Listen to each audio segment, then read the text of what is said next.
अगर ये असली सोल बीस्ट होते तो तुम इसका 100 वर्षीय सोल रिंग सीधे ही अवशोषित कर सकते थे, लेकिन अफसोस कि ये असली नहीं है, शिए ने कहा और तांगबुलिन को अंगूठा दिखाया। तांगबुलिन बोला, अगर ये ड्रैगन टाइप सोल बीस्ट नहीं होता तो इसे हराना इतना आसान भी नहीं होता। अचानक बगल से एक नाजुक आवाज आई, ये पूरी तरह से ड्रैगन नहीं है, अब जल्दी करो और मेरी मदद करो। एक चांदी सी रोशनी चमकी और एक नाजुक आकृति तांगबुलिन और शिए से ज्यादा दूर नहीं दिखाई दी। उसके पैरों के नीचे हरी रोशनी चमकी और गुयू तेजी से उनकी ओर पहुंच गई। पीछे से एक दहाड़ गूंजी और झाड़ियों को तोड़ता हुआ एक विशाल शरीर बाहर निकला। ओ, ये क्रिस्टल बियर कितना बड़ा है! शिए की आंखें फैल गई, जबकि तांगबुलिन स्तब्ध रह गया। 1000 वर्षीय क्रिस्टल बियर बिल्कुल बुलडोजर की तरह झाड़ियों को रौंदता हुआ आगे बढ़ रहा था। उसके रास्ते में आने वाली छोटी से छोटी पेड़ियां भी तुरंत क्रिस्टल में बदल जाती और फिर बारीक चूर्ण में टूट जाती। ये प्राणी वाकई अत्यंत डरावना था। चांदी की रोशनी एक बार फिर चमकी और गुयू सीधे दोनों लड़कों के सामने प्रकट हो गई। उसका चेहरा थकान से सफेद पड़ चुका था। अंतिम शक्ति समेटकर उसने खुद को टेलीपोर्ट किया और तांगबुलिन के पीछे छिप गई। तांगबुलिन ने गहरा निगला। उसकी प्रवृत्ति बता रही थी कि यह भालू उस 100 वर्षीय हॉर्न ड्रैगन से कहीं अधिक शक्तिशाली था, जिसे उसने अभी अभी मारा था। झुकते हुए तांगबुलिन ने कठोर हो चुके हॉर्न ड्रैगन को पकड़ा और दोनों हाथों से उठा लिया। उसकी दाहिने भुजा की चमकदार स्केल्स उज्ज्वल हो उठी जब तांगबुलिन ने एक दहाड़ लगाई और उस भारी भरकम ड्रैगन के लाश को 1000 वर्षीय क्रिस्टल बियर की तरफ फेंक दिया। हाय भगवान, इसकी ताकत तो अविश्वसनीय है। लॉन्ग हेंगशु तांगबुलिन को यूं भारी शरीर उठाते देख दंग रह गए। उसी समय वांग जिनशी अपनी बेहोशी से जाग गया। उसका चेहरा अब भी मरणासन पीला था। मकड़ी के पैर के अपने शरीर में घुसने की अनुभूति और उसके बाद फैलने वाली ठंडक को याद करते ही वो अनायासी कांप उठा। ज़्यांग यांगजी तांगबुलिन को एक ही हमले में हॉर्न ड्रैगन को मारते देख पहले ही स्तब्ध था। उसे पता था कि अपनी पूरी क्षमता के बावजूद वो कभी भी उसे एक ही वार में नहीं हरा पाता, शायद उसकी रक्षा को भी भेद न पाता। और अब तो इससे भी अधिक शक्तिशाली दैत्य सामने था। तांगबुलिन के एक वार ने 100 वर्षीय हॉर्न ड्रैगन को मार दिया था। ज़्यांग यांगजी तो बस ये सोचकर ही कांप उठा कि यदि वही वार उस पर पड़ता तो क्या होता। बहुत भयानक। कल्पना मात्र से ही रोंगटे खड़े हो जाते थे। परीक्षणों के दौरान तांगबुलिन की शक्ति सिर्फ संख्याओं में दिखाई देती थी, पर अब वो प्रत्यक्ष रूप से देख रहा था कि तांगबुलिन कितना प्रबल था। उसने उस विशाल ड्रैगन की लाश को ऐसे ही उछाल दिया जैसे कोई खिलौना हो। सचमुच हजारों किलोग्राम की शक्ति को हल्के में नहीं लिया जा सकता। क्या वे तीनों सच में 1000 वर्षीय सोल बीस्ट को मार पाएंगे? ज़्यांग यांगजी ने चिंता से सोचा। उन्हें इतने शक्तिशाली दैत्य का सामना करते देख उसके मन की जलन ठंडी हो गई थी और अब वो चुपचाप उनकी विजय की कामना कर रहा था। हाँ, 1000 वर्षीय क्रिस्टल बियर गर्जा और उड़ते हुए ड्रैगन की लाश को पैरों से पकड़ लिया। गहरे सुनहरे क्रिस्टल उसके पैरों से पूरे शरीर पर फैलने लगे और एक पल में आधा शरीर ढक चुका था। उसने सिर झुकाया और जोर से उसे पटक दिया। धड़ाम! ड्रैगन के निचले हिस्से का शरीर अनगिनत क्रिस्टल के बिखरे टुकड़ों में टूट गया। धत, ये कितना खूंखार है! गुयू, तुमने आखिर कैसी मुसीबत ला दी? इतना शक्तिशाली दैत्य कौन उकसाता है? मुझे लगता है ये प्राइमरी स्पिरिट असेंशन प्लेटफॉर्म के सबसे मजबूत 1000 वर्षीय दैत्यों में से एक है। बात पूरी भी नहीं हुई थी कि शिए पहले ही उड़ान भरकर अपने लाइट ड्रैगन डैगर के साथ भालू पर चोरी छुपे हमला करने के लिए तैयार हो गया था। गुयू हाँफते हुए बोली, किसने उकसाया? उसने खुद मुझ पर हमला किया था, ठीक है? तांगबुलिन दोनों की नोकझोंक को अनसुनाकर शांत रहा। उसने ब्लू सिल्वर ग्रास से बंधे दोनों हथौड़ों को भालू के सिर की ओर उछाल दिया। अरे, ये दैनव तो बहुत कठिन है। ये हॉर्न ड्रैगन जितना चुस्त नहीं था, पर इसकी आक्रमण और रक्षा क्षमता 100 वर्षीय ड्रैगन से कहीं अधिक थी। क्या ये 1000 वर्षीय सोल बीस्ट है? पुरानी कहानियों के वो पर्पल सोल रिंग देने वाले प्राणी? तांगबुलिन बिल्कुल नहीं डरा था, उल्टा वो लड़ने की इच्छा से भरा हुआ था। आखिर ये स्पिरिट असेंशन प्लेटफॉर्म था। कभी भी युद्ध क्षेत्र से निकल सकते हैं और असली लड़ाई जैसा आनंद किसी और चीज में नहीं मिलता। उसने वास्तविक दुनिया में कभी सोल बीस्ट नहीं देखा था, इसलिए आज का दिन उसके लिए नया अनुभव था। धम धम! क्रिस्टल बियर बहुत तेज नहीं था। उसने बस अपनी भुजा उठाकर दोनों हथौड़ों को रोक लिया। शक्तिशाली टक्कर से वो पीछे की ओर लड़खड़ा गया, पर इससे वो और भी क्रोधित हो गया। पीली रोशनी चमकी और क्रिस्टल बियर दहाड़ते हुए तांगबुलिन पर झपटा।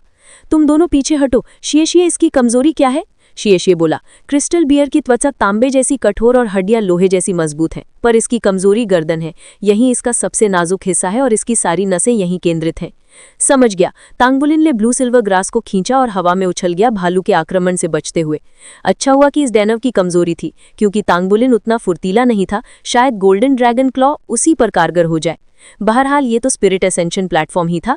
अगर यहाँ प्रयोग नहीं करेंगे तो कहाँ करेंगे? तुम दोनों इसे उलझाए रखो, मैं मौका देखकर इसे खत्म कर दूंगा। तांगबुलिन ने हवा से पुकारा। भालू का हमला व्यर्थ गया। वो हॉर्न ड्रैगन जैसा मूर्ख नहीं था। उसने एक छोटा पेड़ उखाड़कर तांगबुलिन पर फेंक दिया। तांगबुलिन ने हथौड़ों से पेड़ को चकनाचूर कर दिया, पर टक्कर से हवा में दूर उछल गया। भालू ने बाहें फैलाकर उसकी ओर सीधा झपटा। पू, एक अदृश्य लाइट ब्लेड उसकी गर्दन पर लगा जिससे दर्द की लहर दौड़ी। वो गुर्राता हुआ मुड़ा और हमलावर को देखने लगा। शिए चिल्लाया, आ जा अगर हिम्मत है। उसने फिर वार किया और एक और लाइट ब्लेड उसकी ओर भेजा। उधर तांगवुलिन पर हरी रोशनी पड़ी और वो गिरना रुक गया। ब्लू सिल्वर ग्रास के सहारे और हवा तत्व की मदद से वो फिर ऊपर उठ गया। गोयो ने दर्जनों बर्फीले कांटे बनाए जिन्हें तांगवुलिन हवा में पैर रखने के लिए इस्तेमाल कर सका। उसके नीचे एक आभा मंडल प्रकट हुआ और ब्लू सिल्वर ग्रास की बेलें क्रिस्टल बियर के पैरों में लिपट गई। तांगवुलिन जानता था कि उसका पौधा इस दैनव को नहीं रोक पाएगा, बस थोड़ी देर रोकना चाहता था। पर एक अजीब दृश्य हुआ। बियर जितनी ताकत लगाए, बेलें एक पल के लिए सुनहरे रोशनी से चमक उठी और भालू 1 सेकंड के लिए रुक गया। बस 1 सेकंड, फिर भालू बेलों को तोड़कर मुक्त हो गया। पर तांगवुलिन को तो बस यही 1 सेकंड चाहिए था। उस 1 सेकंड में उसकी सोल पावर पहले जैसी खाली नहीं होती थी। पहले सील की शक्ति अवशोषित करने के बाद उसकी ब्लू सिल्वर ग्रास भी मूलतः से अधिक मजबूत हो चुकी थी। शिए ने उसे क्षण का पूरा फायदा उठाया। वो तुरंत मुड़कर पीछे हट गया। गुयो के हवा तत्व की मदद से उसकी तेजी विस्फोटक जैसी थी। जब शीशी पीछे हट रहा था, उसी समय क्रिस्टल बेयर के सिर के दूसरी ओर एक विशाल अग्नि गोला फटा। गुयुए ने बगल से अपना हमला शुरू कर दिया था। तीनों एक त्रिकोणीय गठन में खड़े थे। बीच में था क्रिस्टल बेयर। वो गुस्से में पैर पटक रहा था, ये तय नहीं कर पा रहा था कि किस पर हमला करे। शीशी, इसके पेट पर हमला करो। गुयुए, इसकी आंखों पर। तांगवुलिन ने जोर से निर्देश दिए और एक पेड़ की शाखा पर अपना ब्लू सिल्वर ग्रास फेंककर खुद को पीछे की ओर उछालते हुए क्रिस्टल बेयर के पीछे पहुंच गया। लंबे समय तक साथ प्रशिक्षण करने के बाद ये स्तर का तालमेल बिल्कुल स्वाभाविक था। शीशे ने अब खुद को छुपाने की कोशिश भी नहीं की। उसकी परछाई चमकी और उसने अपनी लाइट ड्रैगन डैगर तथा शैडो ड्रैगन डैगर, यानी एक दृश्य और एक अदृश्य, को झटके से हवा में घुमाया। दोनों डैगर से निकलती रोशनी की धारें क्रिस्टल बेयर के पेट पर जा लगी। पू पू, क्रिस्टल बेयर भड़क उठा। पहले वो तय नहीं कर पा रहा था कि किसे लक्ष्य बनाए, पर अब वो समझ गया था।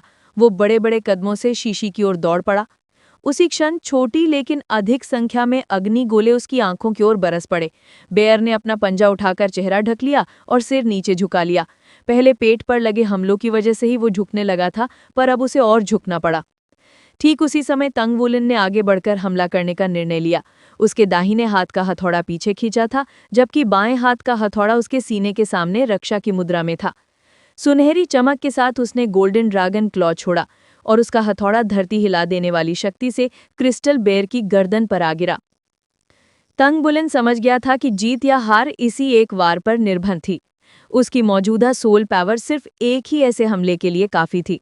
यदि यह हमला बेयर को ना मार पाया तो तीनों को स्पिरिट असेंशन प्लेटफॉर्म से भागना पड़ता। उसके हमले के साथ साथ एक तीखी शीं जैसी आवाज आई। हरे रंग की हवा की धार क्रिस्टल बेयर के पेट को चीरती हुए गुजरी। गुयुए ने अपने पूरी शक्ति झोंक दी थी ताकि तांगवुलिन के हमले की आवाज छिप जाए। ध्यान देने वाली बात यह थी कि वे अभी केवल 9 साल के थे और उनके पास कोई शक्तिशाली सोल स्किल्स नहीं थे। फिर भी इस लड़ाई में उन्होंने जो कारनामा किया था वो अद्भुत था। वो पहुंच गया। बिना किसी हिचकिचाहट के तांगवुलिन ने अपने गोल्डन ड्रैगन क्लॉ से बेयर की गर्दन पर वार किया। क जैसी हड्डियां चटकने की आवाज आई। गोल्डन ड्रैगन क्लॉ की क्रशिंग शक्ति अपने चरम पर थी। बेयर की गर्दन टूट चुकी थी। ये कहना गलत ना होगा कि तांगवुलिन की पूरी ताकत 1000 किलोग्राम से भी ज्यादा थी और ऊपर से क्लॉ का क्रशिंग इफेक्ट, ऐसी शक्ति की कल्पना ही की जा सकती है। फिर भी उसे महसूस हुआ कि 100 साल के हॉर्न्ड ड्रैगन की तुलना में क्रिस्टल बेयर की त्वचा कहीं अधिक कठोर थी। उसने प्रतिरोध किया, जिसे तांगवुलिन उसकी गर्दन पूरी तरह नहीं कुचल पाया। यदि उसकी शक्ति इतनी अधिक ना होती या उसने बेयर की कमजोर जगह पर हमला ना किया होता तो ये हमला संभवतः पूरी तरह विफल हो जाता। क्या ये खत्म हो गया? सामने सिर के बल गिरते हुए 1000 साल के क्रिस्टल बेयर को देखकर शीशी उछल पड़ा। उसके टूटती गर्दन की आवाज ने तो मन ही जीत लिया था। उनमें 2 सोल रिंग्स होने के कारण शीशी की कल्टीवेशन सबसे अधिक थी, इसलिए इतने प्रभावशाली सोल बीस्ट को हराना गर्व की बात थी। ठीक तभी क्रिस्टल बेयर के शरीर से चमकदार पीली रोशनी फैलने लगी। इस रोशनी का दायरा बड़ा नहीं था, सिर्फ 1 मीटर, पर यह तांगवुलिन को पूरी तरह घेर चुका था। नहीं! गुयुए चीख उठी। पीली रोशनी ने तुरंत तांगवुलिन को क्रिस्टल में बदल दिया। वो अपनी मुद्रा में ही जम गया और धीरे धीरे जमीन की ओर झुकने लगा। क्रिस्टल नाजुक होते हैं और गिरते ही चकनाचूर हो जाते हैं। तांगवुलिन टूटने ही वाला था। भले ये स्पिरिट असेंशन प्लेटफॉर्म था, लेकिन इस तरह टूटने का मानसिक आघात वास्तविक शरीर पर भी असर छोड़ता है, यहाँ तक कि स्थायी चोट भी हो सकती है। गुयुए एक चांदी की चमक के साथ उसके पास प्रकट हुई और उसे संभालने के लिए अपनी बाहें फैलाईं। क्रिस्टल बने तंगबुलिन का भार कई गुना बढ़ गया था। ऊपर से वो भारी सिल्वर हथौड़े पकड़े हुए था। कोई अंदाजा लगाना मुश्किल था कि उसका वजन कितना हो गया होगा। क्रिस्टल तंगबुलिन के गिरने से गुयुए जमीन पर जा गिरी। धप्प की आवाज के साथ उसका सिर झनझना गया, पर उसने पूरी शारीरिक शक्ति जुटाकर तंगबुलिन को गिरने से बचाए रखा। जब तक क्रिस्टल बना व्यक्ति कुछ देर तक नहीं टूटता, तब तक क्रिस्टल परत धीरे धीरे अपने आप हट जाती है। इसलिए सबसे खतरनाक समय क्रिस्टल बनने के तुरंत बाद का होता है। तंगबुलिन की चेतना धुंधली हो रही थी। वो अपने सीने में घुटन और तेज दर्द महसूस कर रहा था। बाहरी दुनिया नजर नहीं आ रही थी, पर अंदर झांक कर देखा तो सुनहरे धागों जैसी ऊर्जा उसके शरीर में हर जगह फैल रही थी। गहरा पीला ऊर्जा प्रवाह उसके शरीर में भर रहा था, पर इन सुनहरे धागों से टकराकर रुक जा रहा था। वो जानता था कि ये सुनहरी शक्ति सोल पावर नहीं थी, क्योंकि उसकी सोल पावर तो गोल्डन ड्रैगन क्लॉ में खत्म हो चुकी थी। वो ये भी समझ रहा था कि ये सुनहरे धागे ही उसकी घुटन को कम कर रहे थे। तंगबुलिन, गुयुए! शीशी दौड़कर उनके पास आया। उसने सावधानी से तंगबुलिन को उठाया और नीचे दबी गुयुए को बाहर खींच लिया। गुयुए की आंखें बंद थी, चेहरा पीला पड़ चुका था और सांसें बेहद कमजोर थीं। क्रिस्टल बने तंगबुलिन का भार उस पर गिरने से वो चोटिल हो गई थी। शीशी ने चारों ओर नजर दौड़ाई। उसने थोड़ी हिचकिचाहट के बाद गुयुए के हाथ के पीछे लगी एग्जिट बटन दबा दी। तुरंत वो एक किरण में बदलकर गायब हो गई। क्रिस्टल में ढका हुआ तंगबुलिन इसलिए बटन दबाने में सक्षम नहीं था। अचानक आसपास की झाड़ियां जोरों से हिलने लगी। लगता था कई जानवर आ रहे हैं। अब क्या करूं? तंगबुलिन अभी भी क्रिस्टल में है और मैं उसे वापस नहीं भेज सकता। मुझे क्या करना चाहिए? शीशी ने अपनी दोनों डैगर्स कसकर पकड़ी। उसकी सोल पावर लगभग खत्म थी। वो चाहे तो अभी भाग सकता था, लेकिन अगर भागता तो क्रिस्टल बने हुए तंगबुलिन को अकेला छोड़ना पड़ता। दुविधा की इस घड़ी में उसने कठिन रास्ता चुना। तंगबुलिन के पास घुटनों के बल बैठकर उसने बची खुची अर्जा संभाली और अपनी सांसें नियंत्रित करने लगा। उसकी आंखों में दृढ़ संकल्प की चमक थी। उसका साथी उसके पास था। वो उसे इस समय कैसे छोड़ सकता था? बचपन में उसके पिता ने कहा था, एक सच्चा मर्द आसमान और जमीन दोनों को थाम सकता है। उसे वही पुरुष बनना था। पुरुष वफादार होते हैं, खतरे का सामना करते हैं और अपने साथियों को कभी नहीं छोड़ते, इवन अपनी जान की कीमत पर भी। ये पहली बार था जब शीशी ऐसी स्थिति से गुजर रहा था, पर डरने के बजाय उसकी नसों में जोश भर गया। अंधेरे हरे रंग की एक एक आकृति झाड़ियों से उभरने लगी। उनकी संख्या कम से कम 10 थी। वे हरे रंग के फर वाले भेड़िए थे। उनकी अंबर रंग की आंखें ठंडेपन और निर्दयता से भरी थीं। वे धीरे धीरे शीशी और तंगबुलिन की ओर बढ़ रहे थे। उनमें से आधे बचे हुए हॉर्न्ड ड्रैगन की लाश की ओर बढ़े और बाकी आधे शीशी और तंगबुलिन को घेरते हुए आगे बढ़ने लगे। ग्रीन वुल्फ 10 साल का सोल बीस्ट था। 10 साल वाले सोल बीस्ट में ये काफी शक्तिशाली माना जाता था, हिंसक स्वभाव वाले और झुंड में रहने वाले। ज्यादा शक्तिशाली ग्रीन वुल्फ सड़ी गली लाशें खाकर 100 साल की कल्टीवेशन तक पहुंच जाते थे, इसलिए वो जंगल के सफाई कर्मी भी कहे जाते थे। शीशी ने दोनों डैगर्स हाथ में लेते हुए रक्षात्मक मुद्रा बनाई और चिल्लाया, तुम लोग क्रिस्टल बेयर की लाश ले सकते हो, लेकिन अगर मुझ पर हमला किया तो मैं भी पीछे नहीं हटूंगा। उसे नहीं पता था कि 10 साल वाले सोल बीस्ट उसकी बात समझते भी हैं या नहीं, पर उसकी गर्जना से वे कुछ क्षणों के लिए हिचक गए और उसे बस इतना ही चाहिए था। बस जितने देर वो इन्हें रोक सके उतने में तंगबुलिन क्रिस्टल से बाहर आ जाएगा और दोनों मिलकर भाग सकेंगे। लेकिन ग्रीन वुल्फ उसकी बातों को समझ नहीं रहे थे। वे लाश में कम और उसमें ज्यादा रुचि ले रहे थे। वे घेरा और कसते जा रहे थे। उनकी ठंडी निगाहें देखकर शीशी का दिल धड़क उठा। मैं और देर नहीं कर सकता, मुझे पहले हमला करना ही होगा। जिए ने तेजी से बाईं ओर फिसलते हुए एक लाइट ड्रैगन ब्लेड से वार किया और दूसरे ग्रीन वुल्फ की ओर दूरी कम करते हुए बढ़ा। छपाक! लाइट ड्रैगन ब्लेड ने एक ग्रीन वुल्फ की गर्दन चीर दी। दर्द भरी चीख के साथ उसकी गर्दन से खून फूट पड़ा। जिए फुर्ती से दूसरे ग्रीन वुल्फ की ओर बढ़ा, लेकिन उसने अपना मुंह खोलकर उस पर एक हरी हवा की ब्लेड फेंकी। जिए ने अपना शरीर मोड़कर उस हमले को पूरी तरह से टाल दिया। कमर झुकाए हुए ही वो वुल्फ पर झपटा। उसकी दोनों डैगर्स के एक तेज स्वेप्ट से वुल्फ का गला कट गया। अगले ही पल वो तीसरे वुल्फ के पास पहुंच चुका था। कलाई को झटके से घुमाते हुए उसने शैडो ड्रैगन डैगर से वुल्फ की गर्दन की एक प्रमुख धमनी काट दी। खून की एक और तेज धार बाहर निकली और कुछ ही क्षण में उस वुल्फ का जीवन समाप्त हो गया। हालांकि उसका हमला उसकी योजना के अनुसार चला और 3 वुल्फ मारे गए, लेकिन अब बाकी वुल्फ भी हमला शुरू कर चुके थे। दर्जनों हवा की ब्लेड उसी क्षण उसकी ओर उड़ रही थीं। जिए पूरी कोशिश से बचने लगा, लेकिन पिछली लड़ाई में हुए कुछ वुल्फों के हमलों से उसकी पीठ और बाएं पैर पर घाव लग चुके थे। उसकी जैकेट खून से रंगी हुई थी। हरामी! जिए चिल्लाया। वो लुढ़क कर एक और हवा की ब्लेड से बचा और अपने दोनों डैगर्स लहराते हुए वुल्फों से लड़ता रहा। उसके पास बची हुई आत्मिक शक्ति इतनी कम थी कि वो कोई भी सोल स्किल उपयोग करने की हिम्मत नहीं कर सकता था। उसका बायां पैर घायल था और अब उसके लिए बोझ बन चुका था, जबकि पूरा शरीर खरोचों और चोटों से भरा हुआ था। केवल कुछ ही पल हुए थे और वो पहले ही खून से तरबतर हो चुका था। उनकी लड़ाई का दृश्य पूरी तरह निराशाजनक लग रहा था। हर एक वुल्फ को मारने के बदले में जिए स्वयं कई घाव ले रहा था। खून से लथपथ होने के बावजूद वो ना तो डगमगाया, ना पीछे हटा। शुरुआत से ही वो क्रिस्टल बने टैंग वुलन के चारों ओर घूम रहा था, उसे वुल्फों से बचा रहा था। लाइट और शैडो ड्रैगन डैगर्स हाथों में लिए हुए वो वुल्फों के हमलों के बीच लगातार अपनी जान की बाजी लगाकर रक्षा कर रहा था। धीरे धीरे गहरा पीला ऊर्जा आवरण हटने लगा और टैंग वुलन की चेतना लौट आई। उसने सबसे पहले खून की गंध महसूस की। कुछ ही देर में उसे एक खून से लथपथ आकृति दिखाई दी जो किसी तरह खड़ी रहने की कोशिश कर रही थी। वो एक वुल्फ गुर्राया और एक बड़ा ग्रीन वुल्फ उस खून से भीगे हुए जिए पर झपटा। मैं तुम्हें मार डालूंगा। जिए की पागल सी दहाड़ ने टैंग वुलन को पूरी तरह जगा दिया। उसी समय लाइट और शैडो ड्रैगन डैगर्स बिखर गए। ग्रीन वुल्फ जिए पर टूट पड़ा और उसे जमीन पर दबा लिया। उसने अपना तेज दांतों भरा मुंह खोलकर उस जिए की गर्दन काटने की कोशिश की। धड़ाम धड़ाम धड़ाम एक सांधी सी लौ वहां आई और 3 धमाके सुनाई दिए। विशाल वुल्फ दर्द से चिल्लाया क्योंकि अब उसकी खोपड़ी फट चुकी थी। सन जिए को बस इतना महसूस हुआ कि किसी ने उसके हाथ की पीठ पर थपकी दी और अगले ही पल उसकी आंखों में अंधेरा छा गया। उसे समझ नहीं आया कि क्या हो रहा है। वुल्फ की खोपड़ी तोड़ने के बाद टैंग वुलन ने चारों ओर का खौफनाक दृश्य देखा और उसकी दृढ़ता और मजबूत हो गई। उसे कहीं भी गुयुए दिखाई नहीं दी, तो उसने समझ लिया कि वो पहले ही बाहर निकल चुकी है। उसने अपने हाथ के पीठ पर बने बटन को दबाया और बाकी सबकी तरह उसकी आंखों में भी अंधेरा छा गया। उनके गायब होते ही वुल्फ के हवा के ब्लेड खाली जगह पर जा लगे। अंधेरा हटते ही वो मेटल बॉक्स से निकलते ही चिल्लाया, जीजिए। तेज रोशनी से आंखें बचाते हुए टैंग वुलन ने चारों ओर देखा। उसे झांग जियांगजी, कांपता हुआ वैंग जिनशी और पीली सी गुयुए दिखाई दी जो बैठी हुई थी। उसके पास ही खुला हुआ मेटल बॉक्स था। टैंग वुलन दौड़कर जिए के बॉक्स तक पहुंचा। जिए, उसने घबराकर पुकारा। मैं ठीक हूँ, बस थोड़ा दर्द हो रहा है, जिए ने कमजोर आवाज में कहा, आंखें खोलने की कोशिश करते हुए। टैंग वुलन की सांस तब जाकर सामान्य हुई।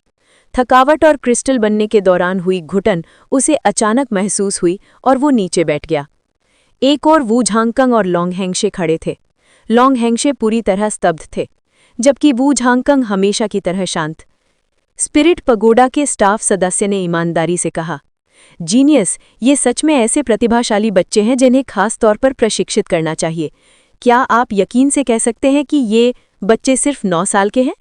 उसने टांग वुलन, जिए और गुयुए की ओर उम्मीद भरी नज़र से देखा। उसने पूरा प्रदर्शन ध्यान से देखा था। सबसे चौंकाने वाला दृश्य वो था जब टैंग वुलन ने केवल 2 हमलों में एक शक्तिशाली सोल बीस्ट को मार डाला। उसके दाहिने हाथ का रूपांतरण सामान्य से कई गुना शक्तिशाली था। वही हाथ जिसने 100 साल के हॉर्न ड्रैगन को एक ही वार में मार डाला था और 1000 साल के क्रिस्टल बियर की भी खोपड़ी कुचल दी थी। अगर उन्हें क्रिस्टल बियर के बारे में थोड़ी और जानकारी होती तो उनका आखिरी हमला परफेक्ट माना जाता। गुयुए का प्रदर्शन भी अद्भुत था। उसकी और टैंग वुलन की तालमेल शानदार थी। उसने सही समय पर अलग अलग तत्वों का उपयोग कर उसे सहायता दी और अंत में उसके क्रिस्टल रूप को टूटने से बचाने के लिए उसने अपने शरीर से 500 किलोग्राम से अधिक वजन को संभाला। ऐसी स्थिति में लोग ये नहीं सोच पाते कि ये सब असली है या वर्चुअल। गुयुए की ये त्वरित निर्णय क्षमता दर्शाती है कि वास्तविकता में भी वो उतनी ही निर्णायक होगी। और वे सब केवल 9 साल के बच्चे थे। इतनी गहरी दोस्ती के साथ उनका तालमेल इतना अच्छा होना स्वाभाविक था। और अंत में जिए ये जानते हुए कि वो वुल्फों का मुकाबला नहीं कर सकता, फिर भी वो अपने साथी के लिए रुका रहा। उसने टैंग वुलन को तब तक बचाए रखा जब तक क्रिस्टल हट न गया, और तभी बाहर भेजा गया जब टैंग वुलन मुक्त हुआ। हालांकि स्पिरिट असेंशन प्लेटफॉर्म में असली मौत नहीं होती, पर चोटें अत्यंत वास्तविक महसूस होती हैं। जिए के शरीर पर दर्जनों घाव थे, फिर भी वो पीछे नहीं हटते हुए एक एक वुल्फ को मारते हुए टैंग वुलन की रक्षा जारी रखे। वो असाधारण था। स्टाफ सदस्य ने ऐसे प्रभावशाली प्रथम प्रयास कभी नहीं देखे थे, वो भी ऐसे सोल मास्टर्स जिनके पास केवल 1 या 2 ही सोल रिंग हों। वू झांगतुंग धीरे धीरे 5 छात्रों की ओर बढ़े और उनकी धुंधली आवाज सुनाई दी। आज से तुम पांचों एक मिनी बैटल स्क्वाड्रन हो। कप्तान टैंग वुलिन होगा और उप कप्तान जिए। चलो। इतना कहकर वो लिफ्ट की ओर बढ़ने लगे। पांचों छात्र एक दूसरे को देखते रह गए। उनके मन में केवल एक ही बात घूम रही थी, मिनी स्क्वाड्रन। वैंग जिनशी ने टैंग वुलिन की ओर देखा, फिर झांग जियांगजी की ओर, जिसका चेहरा न केवल खराब लग रहा था बल्कि शर्म से भी भरा हुआ था। यहां आने से पहले झांग जियांगजी महत्वाकांक्षा और प्रतिस्पर्धा से भरा हुआ था, लेकिन स्पिरिट असेंशन प्लेटफॉर्म की घटनाओं ने उसकी सारी महत्वाकांक्षा को धोकर बहा दिया।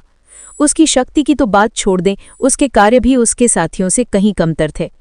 टैंग वुलिन ने 2 शक्तिशाली सोल बीस्ट को मारा।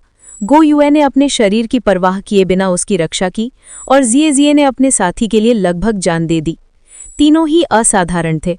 उनके मुकाबले वो और वैंग जिनशी बेहद पीछे थे। वैंग जिनशी एक शक्तिशाली सोल बीस्ट से भिड़कर हार गया था और उसने तो खुद मुसीबत को बुलाया था। घर लौटते समय पांचों अभी भी प्लेटफॉर्म के घटनाओं में डूबे हुए थे। झांग जियांगजी पछतावे से भरा हुआ था, जबकि टैंग वुलिन पूरे अनुभव के बारे में सोच रहा था। लड़ाइयां उसके मन में बार बार घूम रही थीं। उसने ये समझ लिया था कि आज स्पिरिट असेंशन प्लेटफॉर्म में लड़ी गई लड़ाइयां बेहद रोमांचक थीं। टैंग वुलिन पर इसका खास प्रभाव पड़ा था। मैंने सच में एक सोल बीस से लड़ाई की, ये कैसा महसूस होता है।